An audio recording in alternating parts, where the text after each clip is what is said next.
Բարի երեկո, 5-րդ ալիքի եթերում հարցազրույցն է։ Այսօրվա իմ հյուրն է մեդիափորձագետ Տիգրան Քոչարյանը։ Պարոն Քոչարյան, շնորհակալություն մեզ հրավիրելու համար։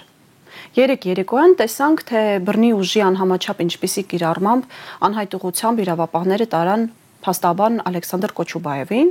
եւ այսօր առավոտյան հայտնի դարձավ, որ դատավոր Մասիս Մելքոնյանը 2 ամսով նրան կալանավորելու որոշում է կայացրել։ Ալեքսանդր Կոչուբաևին կալանավորել են Facebook-յան գրառման համար, որտեղ նա քննադատում է մի գուցե փոքր-ինչ կոպիտ բնորոշումներով իրավապահ համակարգի աշխատակիցներին, դատավորներին, բայց այդ վրդովմունքը նաև ինչ-որ առումով, էմոցիոնալ առումով հասկանալի է։ Հոգևորականներին էր պաշտպանում, աննախադեպ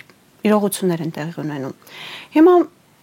Կոչուբաևին կալանավորելով այս իշխանությունները ինչ հարց են լուծում։ Սա նախընտրական ռեպրեսիաների մեջ է տեղավորվում այս դեպքը, թե Նիկոլ Փաշինյանը մեկ կրակոցով 2 նապաստակ է սպանում եւ այլ խնդիրել է լուծում։ Տեսեք, սա ավելի շատ կապված չի նախընտրական հույզերի հետ, սա իմ կարծիքով ուղղակի հենց Կոչուբաևին ցուցադրական պատժելու պատվերներ եւ ինչու նկարանում այդ պատվերը, տեսեք, Նիկոլ Փաշինյանը ներգրավել է բավականին շատ քննիչներ, դատախազներ, դատավորներ այս անօրինությունների մեջ եւ մարդիկ, ովքեր կատարում են Նիկոլ Փաշինյանի պատվերը, իրենք շատ լավ հասկանում են, իրենք ինչի տակ են գնում, հա, բայց ուղղակի կամ, չգիտեմ, ուրիշ հնարավորություն չունեն կամ շանտաժի մեթոդներ կան իրենց վրա կամ այլ գործիքակազմ է օգտագործվում եւ տեսեք, այս մարդիկ գնացել են եկեղեցու դեմ, այս մարդիկ գնում են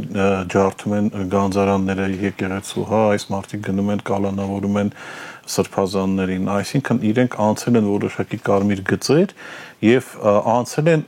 կոպիտ ասած հանուն Նիկոլ Փաշինյանի պատվերի Եվ եթե Նիկոլ Փաշինյանը թողի իրենց անտեր, հա, հասարակության դեմ հանդիման, ապա շատ հավանական է, որ մի մասը կհրաժարվի կամ այնպես չաշխատի, ինչպես ցանկանում է։ Դրա համար Նիկոլ Փաշինյանը Կոչուբաևին ցուցադրաբար պատժելով իմ կարծիքով ցույց տվեց, որ ես տեր եմ ձեզ բոլորիդ եւ հանգիստ շարունակեք ձեր գործը, եթե մեկը համարձակվի ձեր դեմ ինչ-որ մի բան ասի,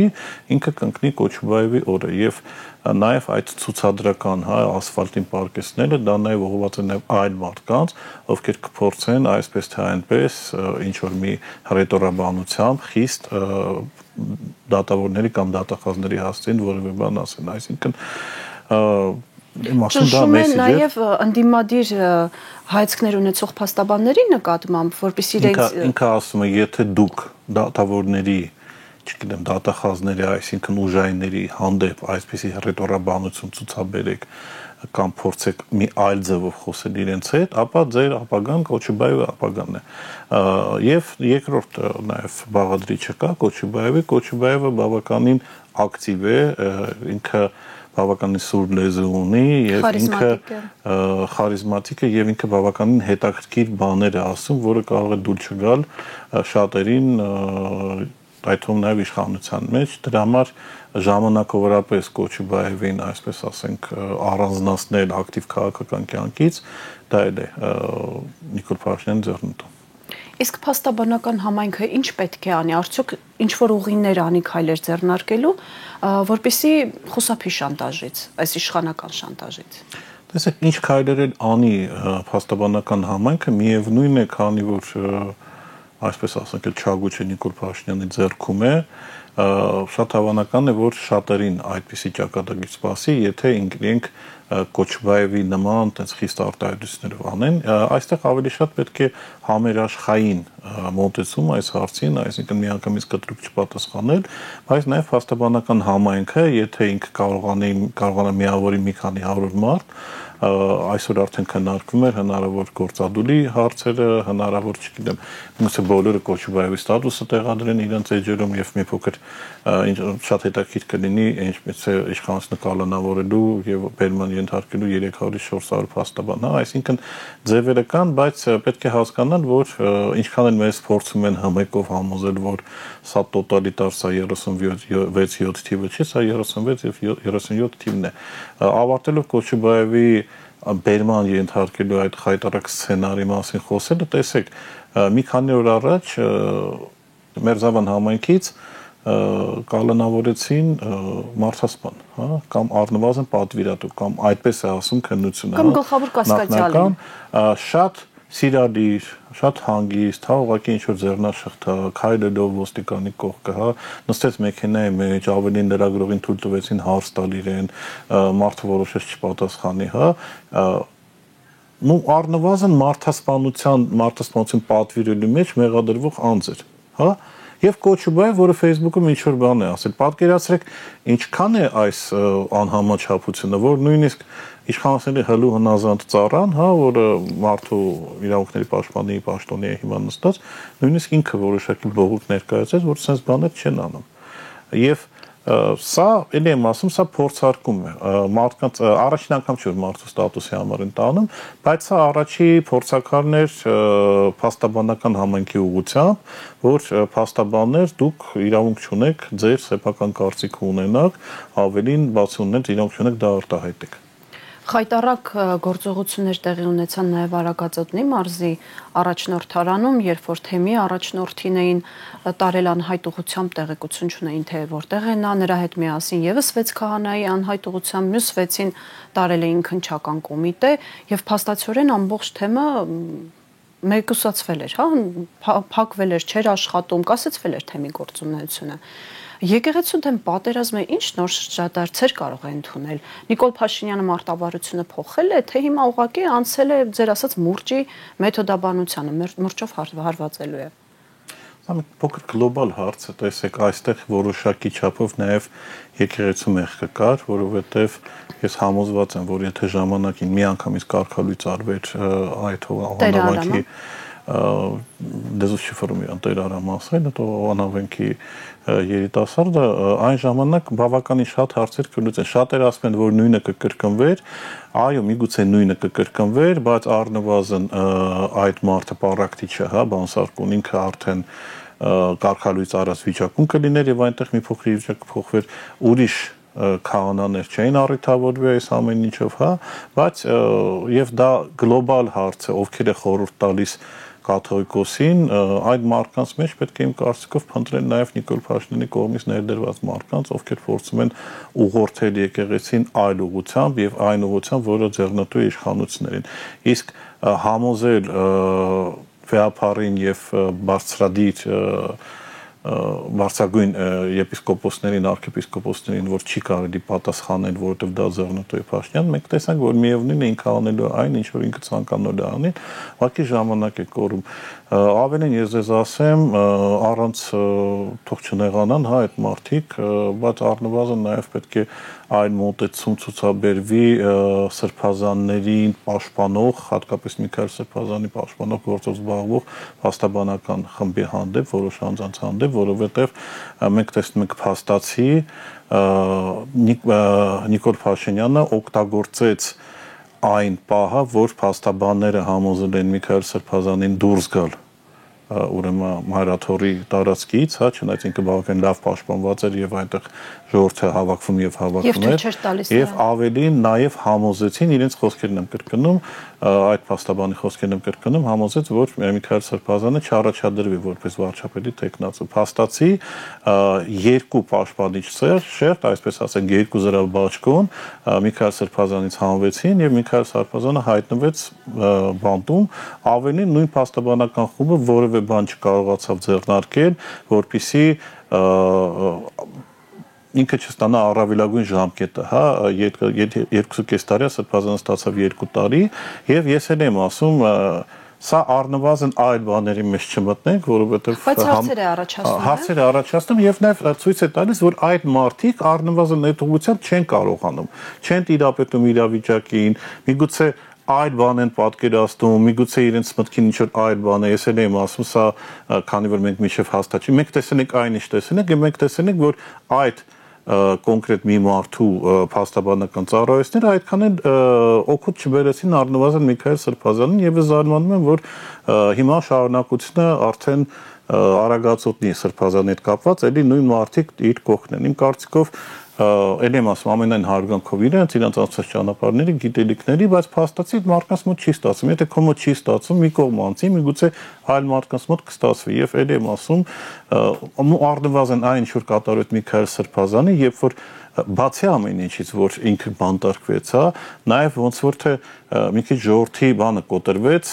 որտեղ մարդիկ շտապում էին Էջմիածին, հա, մարդիկ հետ մղեցին 2-3 գրող ուժայինների, բայց փաստացի այդ ամեն ինչի ֆոնի վրա գալիս է մի փաստաբան, որը համոզում է Սրբազանին դուրս գալ, գնալ եւ հանձնվել։ Ինչու՞։ Եվ մինչև հիմա Էջմիածնում Սրբազանին պաշտպանողների հետ երբ որ զրուցում ենք, բոլորը տարակուսանք են հայտնում, ինչու մենք Սրբազանին պահում ենք, ինչու՞։ Հիմա հասարակությունը հարցեր է տալիս որոշ մարդիկ, ուր են մարդիկ, եթե նրանք կալանավորել են այս մի Սրբազանին կամ այս մի հոգևորականին, մարդկանց այդ բառը չեմ սիրում, բայց դուխը կոտրեցին, հա, եւ մարդիկ մտածում են գնանք պաշտպանենք, էլի ինչ որ մի հատ փաստաբան կգա, կասի բան, գնա հանձնվի, մենք քեզ կպաշտպանենք, հետո կպարզվի, որ չեն կարողանում նորմալ պաշտպանել եւ այլն, էլի։ Ես էլ եմ ասում, այստեղ մայրաթորը ուղիղ հորդորս, հա, ես չգիտեմ ինչքանով ես իրավունք ունեմ մայրաթորը ինչ որ խորհուրդ տալու կամ հորդոր անելու, բայց առնվազն որպես հասարակ մահկանացու, որպես հայ առաքելական օդի ներկայացուցիչ, ես այդ բանը բարձրաձայնում եմ, թող մայրաթորը հավաքվեն, քննարկեն ու առնվազն այդ մարդկանց հարցնեն ինչն էր նպատակը, որ այսպիսի բաներ եք ասել եւ արել, էլի։ Շատ չեմ ուզում խորանամ այդ թեմայի վրա, բայց չի կարելի անընդհատ նույն փոცხի վրա կանգնել եւ հատկապես այս իրավիճակում, երբ որ արդեն երրորդ Սրբազանն է բանտարկում, իսկ այստեղ մի փոքր հարց ավելի լուրջ է, որովհետեւ Փաշինյանը մտել է արդեն վեհապարի ընտանիք, հա, այսպես ասենք, եւ քրոջ որդին է, եթե չեմ սխալվում, Արագածոտ թեմի առաջնորդը, եւ այստեղ էլ եմ ասում, մի քանի սխալ ռազմավարական կամ տակտիկական, որ թույլ տվեց եկեղեցին եւ եկեղեցու շուրջ աշխատող մարդիկ, մենք տեսանք, որ բերել է այսպիսի վիճակի։ Իմ կարծիքով փորձելու այլ ուղղությամբ նաեւ գնալ Փաշինյանը, այսինքն պատանդ վերցնելով, հա, բարեկամին վեհապարի փորձել այլ եւ այլ պահանջներ անել։ Նայեք, Փաշինյանը երկու ճանապարհ ունի եկեղեցու, կամ պարտադրել, որպեսզի վեհապարը հրաժարական տա, իսկ վեհապարը հրաժարական չի տալիս, հա, եւ գնալ ուղիղ այլ ճանապարհով, այլ ուղով, ուղղակի ստեղծել Հայաստանի տարածքում Հայաստանի առաքելական եկեղեցի, այսինքն Ուկրաինայի մեթոդով, որտեղ ներուկրաինական իշխանությունների կողմից, հա, սատարվող կա եկեղեցի, ուղղափառ եւ կա նաեւ Մոսկվայի պատրիարխատիկից գործող, որը հիմնական եկեղեցին էր ուղղափառ Ուկրաինայի տարածքում, եւ աճացնել որ այսպիսի կադրեր ներգրավելով Հովանավանքի կերպարին, ներգրավելով արկայքալույց արասներին, հա, մենք տեսել ենք իրենց Պետրոս Ղազարյանի հաղորդումների ժամանակ գործող քահանաներ կան, ովքեր շատ ակտիվորեն աջակցում են իշխանությունների քաղաքականությանը։ Ինչ որ մի Ռոմանոս Պետրոսյան նշանակել վեհապար, եւ մենք գնալու այդ ճանապարհով, կասի դե դու եկեղեցից քո համար գործի, ուզում ես դու գնա Ռուսաստան վեհապարություն արա, ուզում ես դու գնա Իրանում, թե չգիտեմ որտեղ հարմար է, Հայաստանի տարածքում լինելու է Հայաստանի Հանրապետության առաքելական եկեղեցի եւ վարչապետն է հավանություն տալու կաթողիկոսի այդ եկեղեցու, այդ կառույցի ուրեմն տեխնացությանը, ինչպես օրինակ արվում է Ստամբուլի պատրիարխարանում, եւ մենք բոլորս գիտենք, որ թե Էրդողանը դեմ է պատրիարխի տեխնացությանը, ինքը պատրիարխ չի նշանակում։ Սա է մոտավորապես այս երկու ճանապարհները կա։ Հասկանալի է պատկերը գոնե Ստամբուլում, որովհետեւ գիտենք հայերը խոցելի խավ են, եւ այնտեղ առանց այդ համագործակցություն հնարավոր չէ, բայց գոնե այստեղ հայերեն Հայաստանում են հայերը խոցելի խավերների շատ կներեք էլի, այսինքն այն մարդիկ, ովքեր հայ ազգի ներկայացուցիչ են այստեղ, իրենք խոցելի են, իրենք յուրաքանչյուրը խնդրեմ ունի իրենց այսպես ասենք դոգմաները, իրենց կանոնները, իրենց ազգապահպան մոտեցումները օր-օրի իշխանության կողմից տրորվում են։ Ես չեմ կարող ասեմ, որ Հայաստանի Հանրապետությունում հայ ազգը ներկայացնող մարդիկ իրենք պաշտպանված են։ Միքայել Սրբազանը մի անգամ այսպեսի միտք արտահայտեց ինձ այդ զրույցի ժամանակ, ասաց, որ հայերը փոքրամասնություն են դառնալու Հայաստանում։ Հայը փոքրամասնություն եւ ինչ որ ժամանակ կարող է արդեն Հայաստանի հայ համայնք լինի, հա, որը, չգիտեմ, չեմ ուզում շատ ված բաներ պատկերացնել, բայց իրոք այսպիսի իրավիճակ է, որովհետեւ այսպես ասենք չեմ տարանջատում ազգամիջյան, եսի միջը բաներ չեմ անում, բայց կան կատեգորիա մարդիկ, ովքեր Հայաստանի հայության, չգիտեմ, այդ պահպանությամբ, այդ ամեն ինչով կերտող ինչ-որ գործունեությամբ չեն զբաղվում, այսինքն իրենք կրում են յանազգանուն եւ դրանով ամեն ինչ ավարտվում է, որովհետեւ ինձ համար բարդ է պատկերացնել, որ մարդ ով կարող է ասի դե Արցախը տվինք լավ արեցինք, չգիտեմ որ կամ այդպես պետք էր կամ աշխարհի մեծերը այդպես որոշել էին։ Դե գիտեք աշխարհը որոշել է պետության թեզն է, իշխանության թեզն է, որպեսզի անելանելիություն բանը, աշխարհը որևէ բան չէր որոշել, աշխարհը այլ բան էր ասում, հա։ Բայց եթե դու գալիս ես ասում ես աշխարհը ես չեմ ուզում Արցախի համար պայքարեմ, որ համարում եմ որ դա իմս չի, ընդհանրապես տեղ յուղից այն կողմ կամ խորվիրապից այն կողմ, միտեղ Ադրբեջանը, միտեղ Թուրքիա, հա իրանք ասում են դե չես ուզում մի ուզի, այսինքն ինչ անի աշխարհը քո տեղը բանանի, հայության դարերով տապակվի եւ մարդիկ ովքեր ընդունում են այդ բանը, իրենք ավելի շատ այսպես ասենք երևի այլ պետության կամ այլ ազգի արժեքային մատրիցակելով են, քան հայ ազգերն եմ ասում որևէ պարակտելու բան չկա, բայց չգիտեմ այդ ձեր ասածը եւ Միքայել Սրբազյանի ասածը այսպեսի բան է հայակերպ մտածող մարդիկ այս երկրում դառնում են մոխրամասնություն։ Անդրադառնանք քաղաքական դաշտին, վերաձևավորումներ են տեղի ունենում, նոր քաղաքական հայտեր են ներկայացվում 2026-ին ընդառաջ։ Այս պահի դրությամբ ընդհանուր պատկերը դիրքավորման ինչպիսին է։ Դիրքավորման մոտավոր պատկերը ասուլիսի ժամանակ Ռոբերտ Քոչարյանը ներկայացրեց, ինքը ինչ ասեց, որ կա ներկապային երկու մեծ ուժ, հա, առնվազն հարցումները, ինչքանով վստահել են հարցումները, դա այլ հարց է, բայց բոլոր հարցումները նույն տոկոսները կարող չէ, նույն տենդենսն են ցույց տալիս, որ կա այսպես ասենք Հայաստան դաշինք, որը գլխավորում է Ռոբերտ Քոչարյանը, եւ կա Մեդզևովը, որը նոր է թափ հավաքում, բայց ամենայն հավանականությամբ եթե որևէ բան չփոխվի, ինքը բավական մեծ հզոր շարժում է լինելու եւ նույնիսկ ինձ համար բարդ է ասել այդ շարժումներից այդ դաշինքներից, որն է լինելու առաջին տեղում ի վերջում, եթե ամեն ինչ նորմալ գնա, եւ կա նաեւ այլ խնդիր, որ երրորդ ուժ պետք է ձևավորվի, երրորդ ընդդիմադիր ուժ, երրորդ ընդդիմադիր շարասյուն, այսպես ասենք, որը պետք է շատ ճիշտ դիրքավորվի, որը պետք է դիրքավորվի այն մասում, որտեղ հասանելի չեն ինչ-ինչ պատճառներով Մեդզևովը կամ Ռոբերտ Քոչարյանը, հա, կան բազմաթիվ շերտեր բնակչության, որոնք չեն եկել ընտրությունների, որոնք չեն սատարում ենթադրենք որոշակի պրինցիպների, որոնք դավանում են, չգիտեմ, Ռոբերտ Քոչարյանը կամ այսինքն ովքեր ասում են ոչ Նիկոլին ենք ընդունում, ոչ էլ նախկիններին, այդ խավը նկատի ունեք։ Նախկինները, տեսեք, դա մի քիչ բան է, էլի իշխանական խայծա, հա, նախկինները պետք է դա էլ տարանջատել, շատ լավ է, որ տարանջատումը գնում է, տեսեք, Նիկոլ Փաշինյանի երազանքը ինչի ամեն անգամ ինքը դա ասում է, 3 նախագահներին տեղավորել միտեղ նախկինների անունով կամ անդադ ռոբոսերժական թեզ առաջ տանել, որը այս վերջերս կոտրվել է եւ չի աշխատում։ Հիմա դա լավ է թե վատ է, դա այլ բան է, բայց տեսեք, հիմա շատ բարդ է նախկիններ ասել, ինչ ենք անդադ ասում դե 3 նախագահով եկեք բանավեճի, որովհետև բանավեճ չի լինի, ուղղակի ինքը եւս մեկ անգամ ուզում է 3 նախագահ ասի, սա ուղղակի հայկական իրականությունն է սոցիոլոգիական, որ ի տարբերություն այլ տեղերի, եթե Հայաստանում միավորվում են մարդիկ եւ ուժերը, միավորվում են գումարում են ոչ թե իրենց ռեյտինգները, այլ հակառեյտինգները։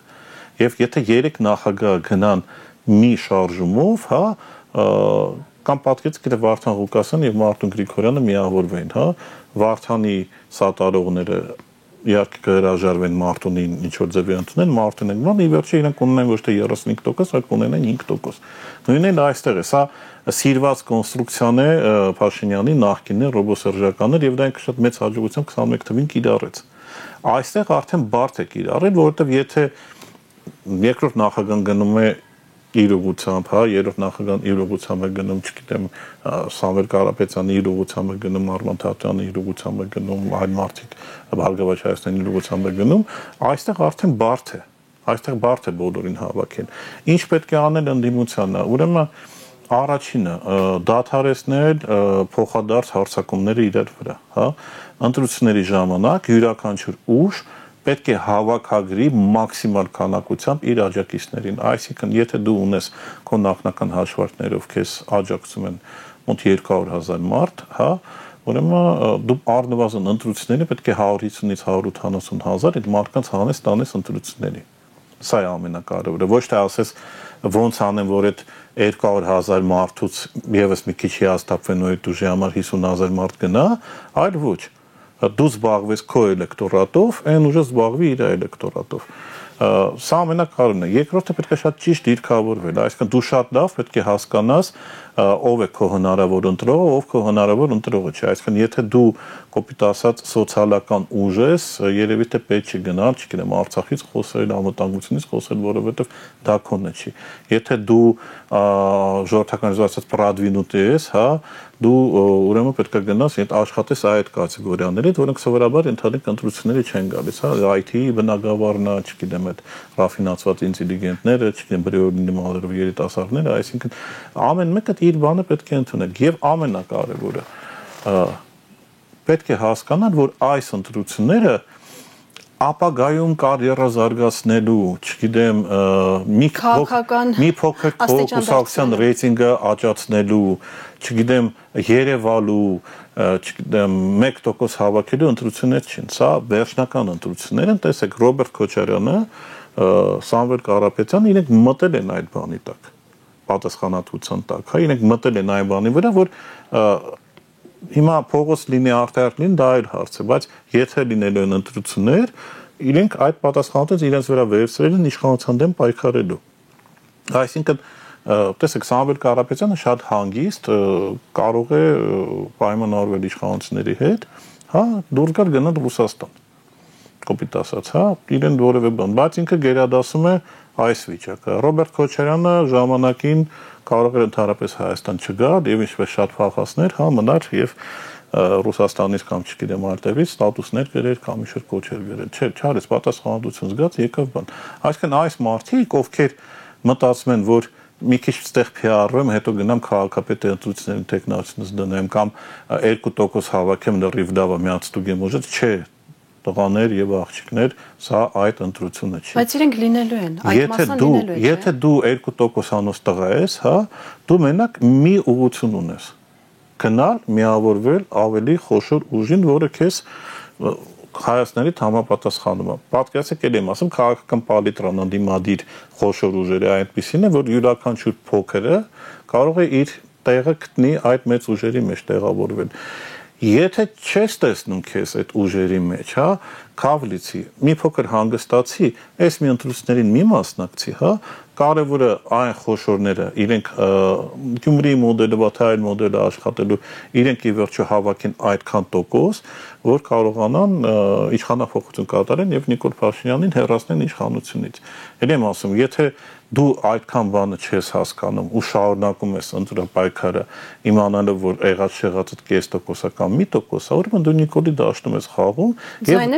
եւ դա քեզ ասվելու է։ Այս անգամ բավականին խիստ այդում ես իմ վրա այդ պարտավորությունը վերցնեմ, այն մարդկանց, ովքեր կես տոկոսանոց 1%-անոց են իրենց բացատրել։ Ընկեր կամ գնա միացի մեծին, հա, որպեսզի չգիտեմ 3-4 ուժեր կարողանան մտնեն ազգային ժողով եւ 3 ուժը կոալիցիա անել թե 4, ես հիմա չգիտեմ, լավ չեմ հիշում այդ պահը, բայց ընկեր այդ նախորդ ընտրությունների 21 թվի մոտավորապես 7-8% փոշիացավ։ Ուղղակի որտեղ ինչ որ մեկը Ռուսաստանից էր եկել 1.5% էր հավաքում, մեկը ինչ որ խոշոր բիզնեսմեններ մտածեց ինքը ամեն ինչ կարող անի, չգիտեմ, 0.5% հավաքեց, այս փոքր քերեցին ընդ որում ընդդիմությունից։ Միգուցե իրանց պայծառ մտքերում բան էր, որ իրենք Փաշինյանից են փոկում, ոչ, իրենք փոկեցին կոնկրետ Ռոբերտ Քոչարյանից այդ տոկոսները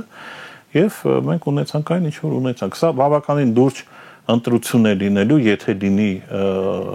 հերթական ընտրություն եւ այդ ընտրության դիրքավորումը շատ կարեւոր է, եմ ասում, մարդիկ պետք է ազնիվ լինեն եւ պետք է հասկանան, որ գլոբալ առումով, եթե մինչեւ այդ ընտրությունները որևէ փոփոխություն չլինի եւ մենք գնանք այդ ընտրությունները վերջին բոյը, այսպես ասենք, այդ ընտրություններից հետո,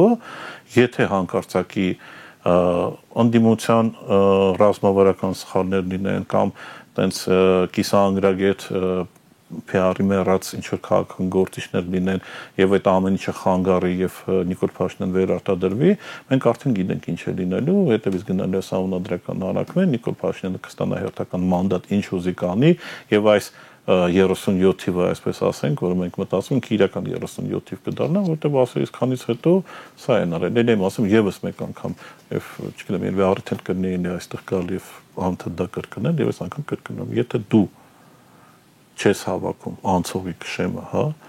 ընդ որում 4% կուսակցների 8%, եթե չեմ սխալվում, դաշինքների համար է։ Դու դաշինք ես կազմում 8% չես հավաքելու, հա, ընկեր մի արա տես բաներ։ Եթե դու կուսակցությունով ես գնում եւ 4% հաստատ հավաքող չես, արի գնա կամ ասում սպասի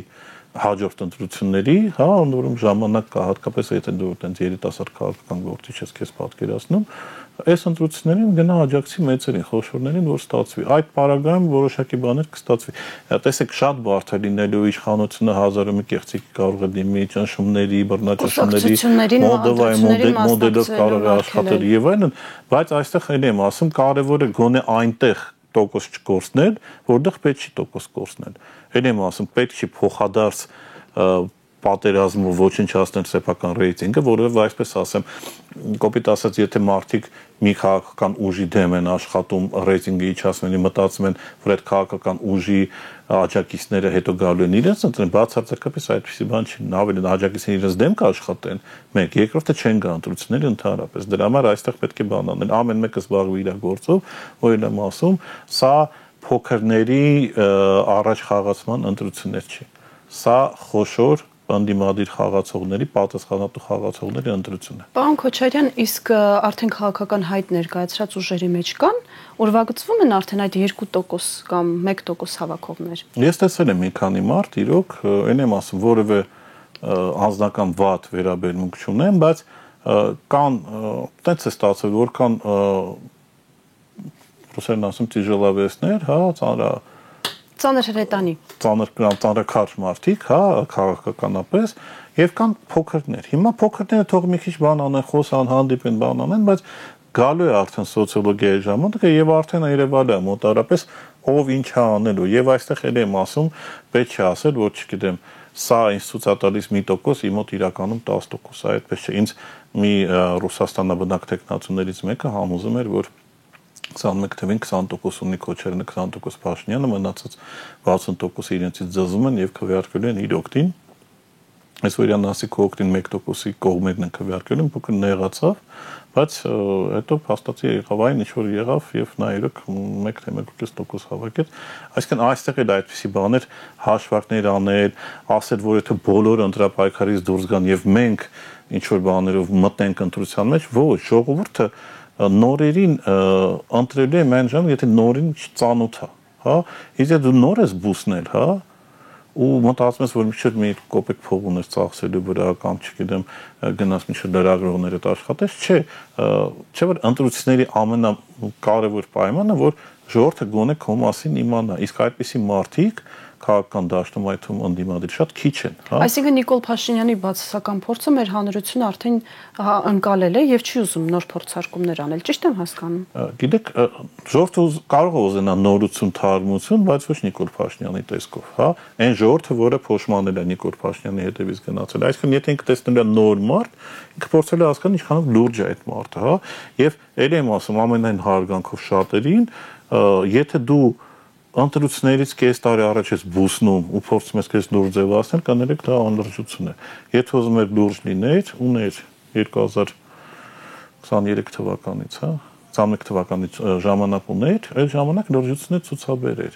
Նենց չէ որ չգնա 4 տարի փող ես հավաքել, որ դու ծախսես ինչ որ 0.5% հավաքես, ու ասես, ահա սա իմ ապագա քաղաքական կարիերայի կարևոր քայլ էր։ Էլի եմ ասում, արա դա քաղաքապետի ընտրությունների ժամանակ, արա դա թաղապետի ընտրությունների ժամանակ, քո քաղաքական փորձառությունը փորձի չգիտեմ Էջմիածնում, Վանաձորում, Գյումրիում։ Աստիճանաբար բարձրանալ, այո։ Բայց միանգամից մի մտի ու մի փախցրաձայներ խոշոր ընդդիմադիրներից, էլ եմ ասում, սա շատ կարևոր փախն է, որովհետև սա այնտեղն է, որտեղ Նիկոլ Փաշինյանը որևէ բան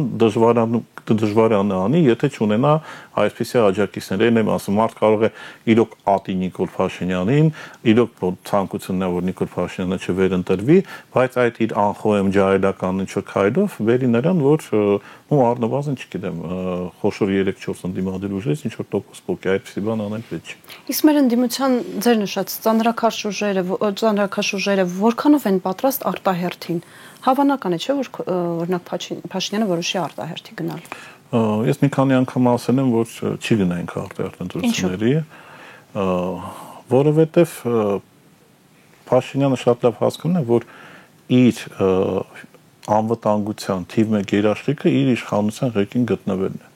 Եվ յուրաքանչյուր իրավիճակ, որտեղ ինքը ինչ որ ժամանակ կամ ինչ որ չափով դե յուրե չի լինելու ղեկավար, հա, ինքը այդ բանի չի գնա։ Տեսեք, շատերը կարող են ասել, բա ոնց այն ժամանակ գնաց, հա, այն ժամանակ ինքը գնաց, որովհետև ինքը ուներ Բարգավաճ Հայաստանի եւ Լուսավոր Հայաստանի կողմից երաշխիք, որ հրաժարական տալուց հետո իրենք տեխնացու չեն առաջարկելու եւ գնում են ընտրությունների։ Հիմա այդ երաշխիքը ինքը չի կարողանում ստանալ։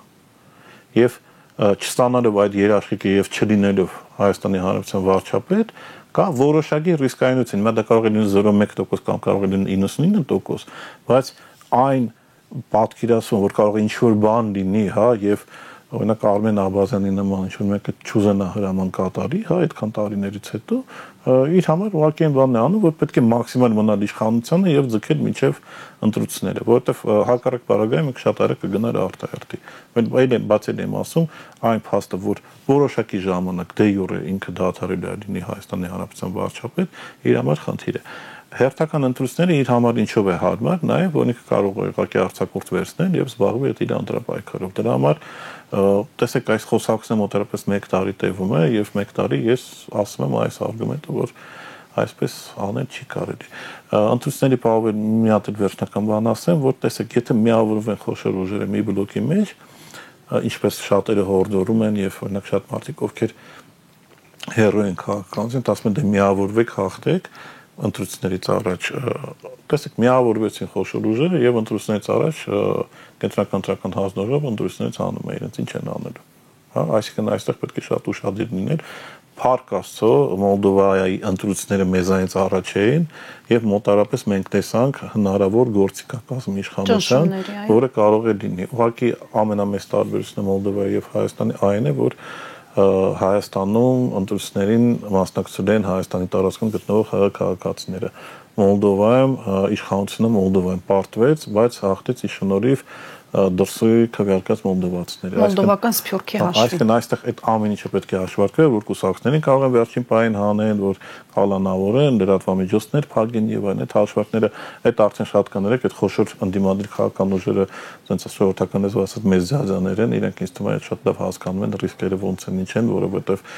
եւ քաղաքականությամբ են անցել թողոբոհով եւ բիզնեսով են անցել թողոբոհով եւ այդ իրավիճակները շատ են հանդիպել, իմ կարծիքով իրենց համար դա սուրպրիզ չի լինի։ Հայտնի սկզբունք է, բոլոր հավկիթները մի զամբյուղում չեն դնում։ Շնորհակալ եմ հետաքրքիր զրույցի համար։ Հիշեցնեմ, այսօրվա մեր հյուրն էր մեդիափորձագետ Տիգրան Քոչարյանը։ Դուք դիտում եք հարցազրույցը, հաջողություն։